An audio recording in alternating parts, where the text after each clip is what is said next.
अस्सलामुअलैकुम नाज़रीन, मैं हूं आपकी अपनी ज़रीना खातून सोफलार में। आज हम आपके लिए लेकर आए हैं केरी की ऐसी चटनी बनाने की आसान रेसिपी, वो भी बहुत महीनों तक, आप एक साल भी रखेंगे तो इंशाल्लाह ख़राब नहीं होगी। माशाल्लाह हमारी ये मज़ेदार सी केरी की टेस्टी चटनी बनकर रेडी है। अब हम इसे निकाल लेंगे। बिस्मिल्लाहिर्रहमानिर्रहीम। आप इस चटनी को बहुत महीने सालों रख कर खा सकते हैं मज़े मज़े से, कभी भी ख़राब नहीं होगी। आपको मेरे चैनल पर बहुत मज़े मज़े की चटनियाँ, जिस चीज़ का कौरमा, बिरयानी, ज़र्दा, पुलाव, हर चीज़ की रेसिपी मिल सकती है। आप जाकर देखें, इंशाल्लाह आपको पसंद आएगी।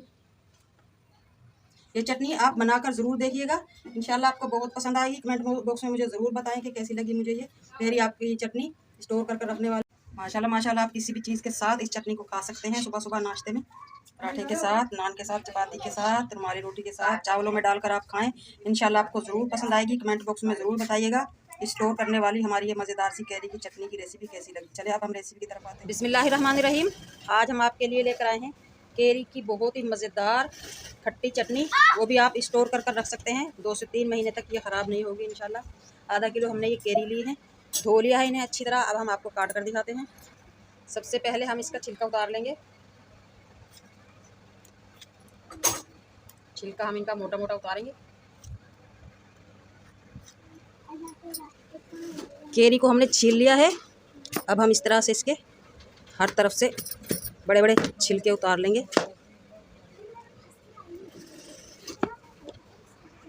केरी के हमने पतले पतले पीस कर लिए हैं। अब हम इन्हें इस तरह से इनके पतले पतले पीस कर लेंगे। उसके बाद फिर हम इनके करेंगे बिल्कुल छोटे छोटे से पीस। जितने छोटे पीस होंगे उतनी ही दानेदार हमारी ये चटनी बनेगी। आप इस चटनी को रख सकते हैं 6 से 7 महीने तक, इंशाल्लाह ख़राब नहीं होगी।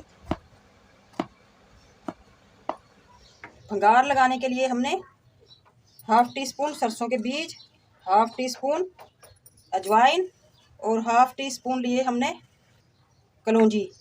अगर आपके पास ये तीनों चीज़ नहीं है तो आप सिर्फ लहसुन का भंगार भी लगा सकते हैं, वो भी बहुत मज़ेदार टेस्टी जायका दे। मिर्च हम लेंगे लाल, घर में सुखाई हुई ये मिर्च है, इनका लिंक भी मैं डिस्क्रिप्शन में दे दूँगी। 5 ये मैंने साबुत मिर्च ली है, इन्हें हम छोटा छोटा सा काट लेंगे। आप पीस कर भी ले सकते हैं मिर्च, हरी मिर्ची भी ले सकते हैं इनकी जगह। अब हम इनमें डाल लेंगे हाफ़ कप ऑयल, आप सरसों का तेल भी ले सकते हैं। लो फ्लेम पर हमने रख दिया है मसालों को पीसने के भुनने के लिए। 1 टीस्पून हम डाल देंगे ज़ीरा। लो फ्लेम पर हम इनकी भुनाई करेंगे 1 मिनट तक। आजकल माशाल्लाह बहुत ही सस्ते में बहुत प्यारी प्यारी केरी आई हुई हैं, फ्रेश। आप इनसे फ़ायदा उठाएं। बहुत सारी रेसिपी बनाकर रख सकते हैं माशाल्लाह। बहुत सारा अचार अगले आने वाले 1 साल तक ख़राब नहीं होगा इंशाल्लाह। जो मैंने ये अचार बनाया है, मुरब्बे, अचार, जैम, बहुत सारी चीज़ आप बनाकर रखें।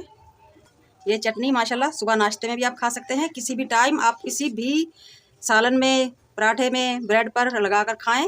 मज़ेदार सी हमारी बिल्कुल आसान सी ये चटनी बनी है माशाल्लाह।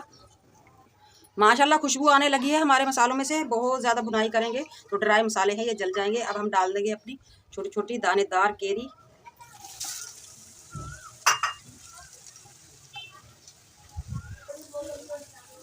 केरियों को मिक्स करेंगे हम, लो टू मीडियम पर पकाएंगे ताकि इनका इजाफी पानी जल जाए और चटनी हमारी कभी ख़राब ना हो।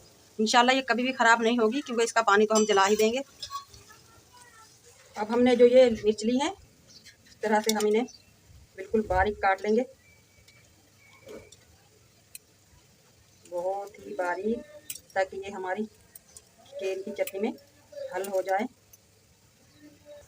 चटनी को हम ढक देंगे 8 से 10 मिनट तक लो फ्लेम पर, ताकि केरी हमारी गल जाए। केरी हमने रख दी थी दम पर, माशाल्लाह पक चुकी है हमारी केरी और इनका पानी भी ड्राई हो चुका है। आप इनकी आवाज़ से अंदाज़ा लगा सकते हैं कि पानी जल चुका है। अब हम डाल देंगे बारीक बारीक कटी हुई हमारी ये मिर्च। 5 मिनट के लिए दोबारा ढक देंगे। नमक डालकर, नमक लेंगे हम हाफ़ टी स्पून, आप अपने टेस्ट के हिसाब से भी ले सकते हैं। केरी की हमारी बहुत ही मज़ेदार सी कलरफुल स्टोर करने वाली चटनी बनकर रेडी है। आज की हमारी रेसिपी अच्छी लगे कमेंट बॉक्स में ज़रूर बताइएगा। मिलते हैं अगली वीडियो के साथ। अल्लाह हाफिज़।